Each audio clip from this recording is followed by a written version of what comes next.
UFC Shanghai, Johnny Walker versus Zhang Yang.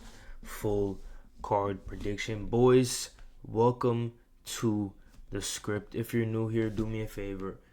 Go ahead and like, comment, and subscribe to the channel. This is the best predict channel on YouTube, in my opinion.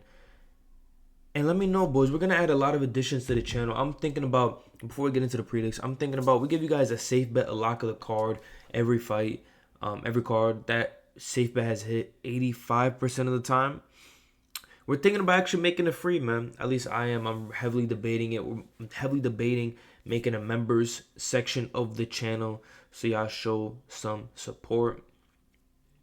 See, maybe we mess around with that. We experiment with that for a little bit. Maybe give you guys some fight day vlogs exclusive to the members. Give you guys some stickers for the members, etc. Debating, even some live streams for the members. I'll probably go live on TikTok as well. But let me know what you guys think about that idea in the comments below. Before we get into it, like I said, like, comment, subscribe. Let's get straight into starting with the early prelims, ending with the main event. Now, I'm not going to really stick on this for too long. Both these guys are relatively untested, only have one loss. But Dyer is an underdog, surprisingly. I didn't expect him to be an underdog.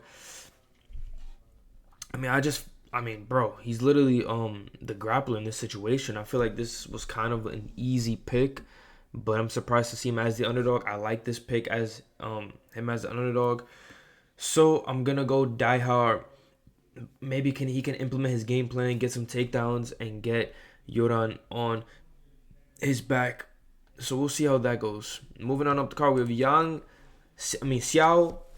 All right, first of all, I'm going to struggle with a lot of these names. So y'all cannot, grease me for these names. But we have Xiao Long versus Su Young Yu. And I'm going Su Young Yu. I feel like Xiao Long, he has a lot of experience, but the experience that he has just doesn't really coincide with how he fights. You would think he fights crisp as hell, real good. He's going to come out here and just show his experience off. That's not how he fights. Su Young Yu should be able to get this done. I feel like he really imposes grappling will on AJ Cunningham. Made AJ look trash. He got put in a triangle against AJ Cunningham. Survived the triangle. Didn't even affect him. And yeah, I just feel like he's the better grappler in this situation. And he's the more crisp striker in this situation. I'm going to go Su Young Yu to get it done. Like I said, I just feel like he's the better grappler in this situation. He can really impose his will if he really needs to. Xiao Long, he came off a knockout against Quang Li, but Quang Li got fraud checked before then. And then we have Yiza versus Weston Wilson. A lot of people are kind of on the Yiza side. I get it. Definitely a good fighter, but I don't think bro should be a minus 1,200 favorite, especially since he's relatively untested. So, Weston Wilson, decent dog. Because just fucking I just feel like Yiza's odds are cooked, but Yiza should win this for sure. Moving on up the card, we have Michel Pereira versus Kyle Dukauskis. And the only thing that's throwing me off about this fight is, yeah, Michel Pereira is really good. Don't get me wrong, he's a dog. And I think this is going to be one of those fights where he kind of reminds us, I'm really that guy. But what I don't like is how Michel Pereira does gas, man, and I just don't like that. And Kyle Dukauskis is literally a submission or bust type of fighter, so looking at this matchup, I'm thinking Michel Pereira should knock him out. Kyle Dukauskis is not on Michel Pereira's level. And I think Kyle Dukauskis is stepping in on short notice, or Michel Pereira is. I'm not too sure, but yeah, this should be easy. Michel Pereira win if he doesn't do some dumb shit, bro. Sometimes in his fights, when I'm watching his fights, I'm like, bro, if you just do this, that's an easy fix. And then he just he do a backflip and trying to get, and then gasses out. But he's been looking decent. Last fight, Abus was a hard matchup. I actually picked Abus as the underdog, just because Abus has that grappling base. But like I said, I'm gonna go Dukauskis in this fight. I'm gonna go Michel Pereira because Dukauskis is not on his level. Moving on up the card, we have Rong Zhu versus Austin Hubbard, and I feel like Rong Zhu's gonna win this. Austin Hubbard is not on Rong Zhu's level. Rong Zhu showed levels in his last fight for sure. For sure showed levels in his last fight. beat up a decent prospect in Cody Steele. They had absolute war, one of the best fights of the year, without a doubt. And I feel like Rong Zhu's the crisper striker in this situation. And, I mean, bro, he literally just went to war with Cody Steele. Austin Hubbard, like, you know what I mean? Like, he's not... I feel like this is one of the more straightforward picks of the card. Rong Zhu, definitely excited to see what he brings to this fight after that insane war with Cody Steele. Now we have something a little more interesting. I don't even know how this is not the featured fight of the prelim. But, I mean, whatever. What's the... Yeah, like, who... Like, bro, what are we doing, bro? This could have easily been on the main card. We have Charles Johnson versus Loner Kavanagh. And I'm going Loner Kavanagh. This is going to be a tough fight, though, man. Loner, really good prospect, but Charles Johnson is a prospect killer. The only thing that's really making me favor Loner is, first of all, he's really well-rounded. But Charles Johnson just lost to Ramazan Tenarov, something like that. And I feel like Loner would beat that guy in a fight. So just kind of doing some MMA math.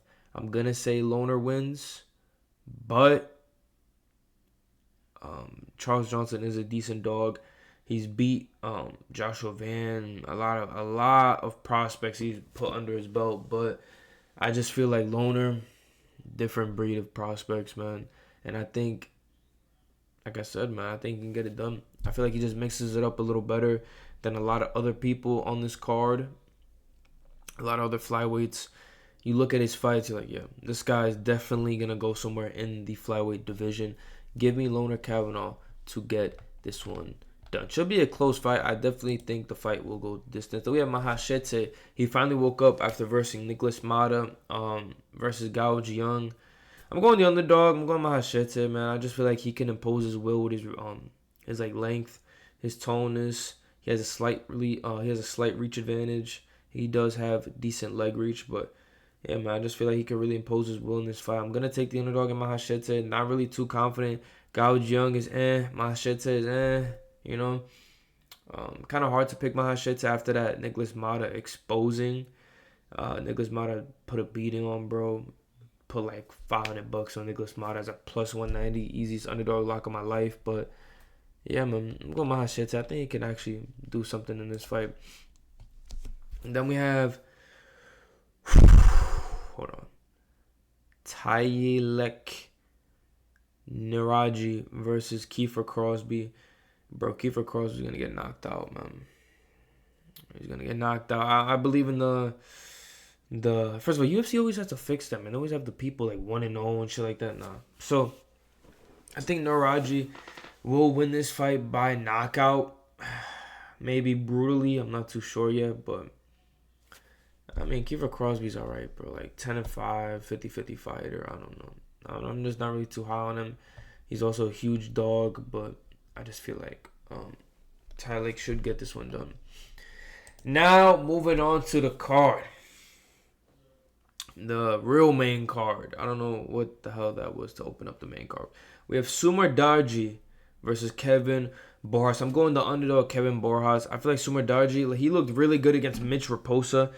Mitch Raposa some cheeks, bro. I'm keeping it up. Mitch Raposa is some cheeks.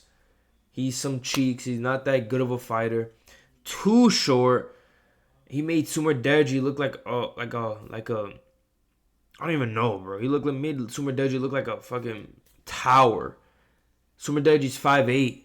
I think Mitch Raposa is like 5'2", 5'3", bro. He had such a hard time closing the distance. He was in kicking range the whole fight. Sumar Darji just landed some kicks, and that was that. Give me Kevin Borjas. I feel like the finishing potential is definitely on the Kevin Borjas side, not really on the Sumar Darji side. But not only is the finishing potential on the Kevin Borjas side, I feel like although Sumar Darji is good, he's kind of a decision merchant. He's okay. He's not nothing crazy. So, with that being said, I'm going Kevin Borjas, bruh. That's it. I feel like this is a fucking straightforward pick. Kevin Borjas, I don't even know how he's an underdog. Give me Borjas to get this one done. Finally, we get to my boy. If you don't know, now you know. Ethnically, I am Dominican, So this is every time Waldo fights. I mean, I made him underdog of the week last week. He's gonna be underdog of the week this week. Maybe, you can check out that video that's gonna drop after this.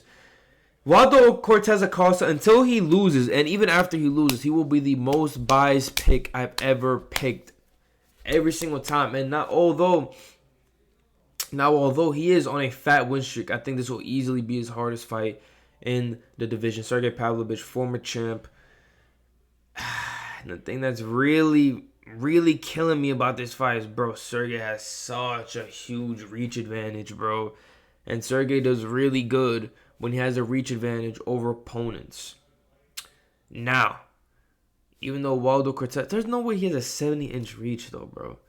I'm 5'10". You're going to tell me Waldo's 6'4" and he has a 70-inch reach? Bro, I have like a 72-inch reach.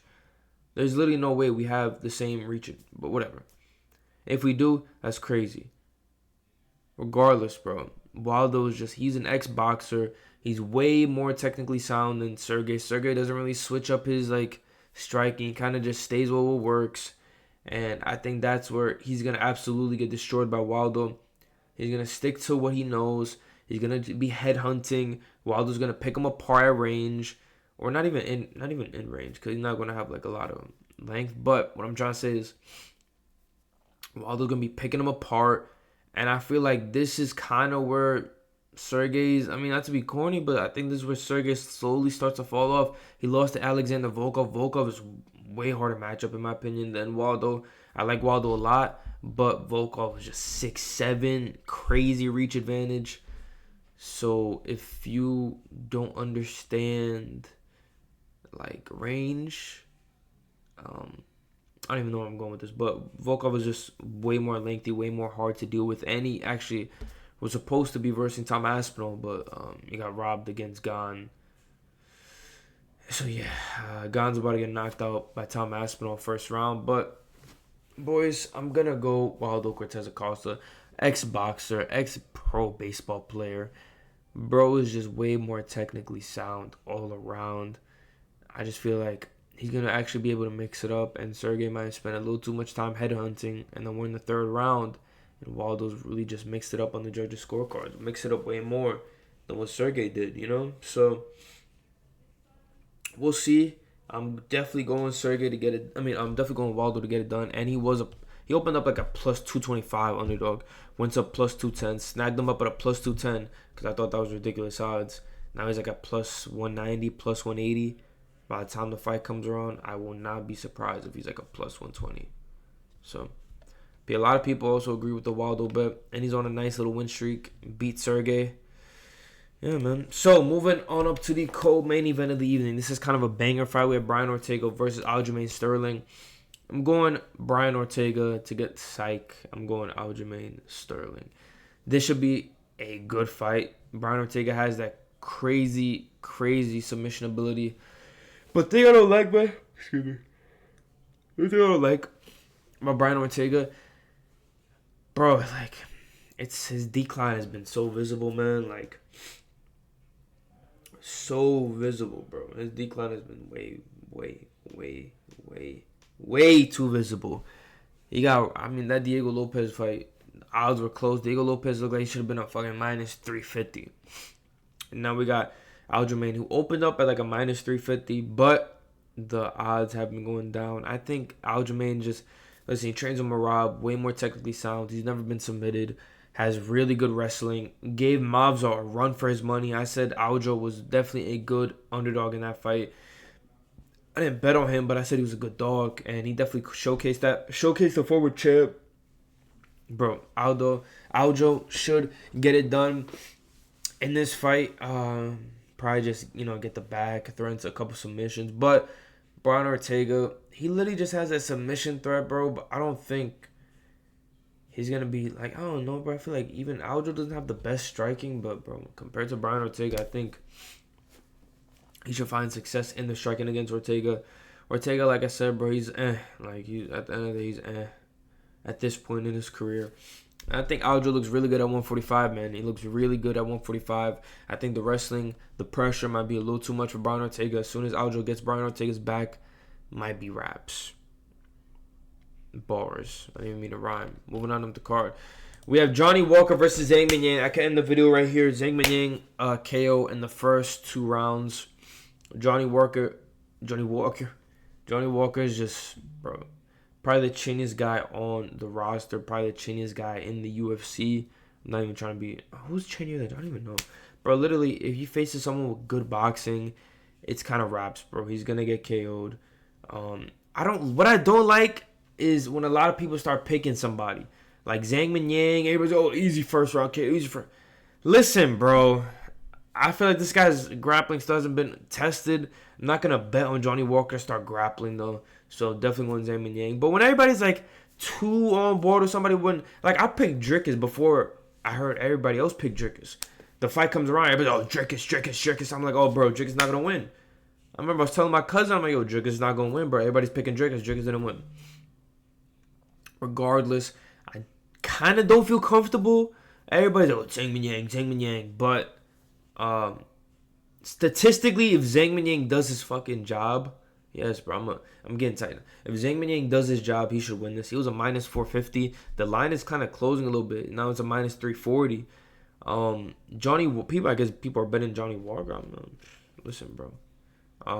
But yeah, I can't trust Johnny Walker. He just has no chin, man. He should be a heavyweight in my opinion, but it is what it is. Like, comment, subscribe. Let me know what you guys think about the members only section of the channel. If you guys would prefer that over Winnable. I feel like you guys can see a little more reviews, things like that. You know, a little more intimate. You know what I'm saying? Between the script, you know, we do little members only vlogs. We could talk about the bets that I placed on the card, members only live streams, etc., etc. Like, comment, subscribe, follow us on TikTok and Instagram, and I'm out.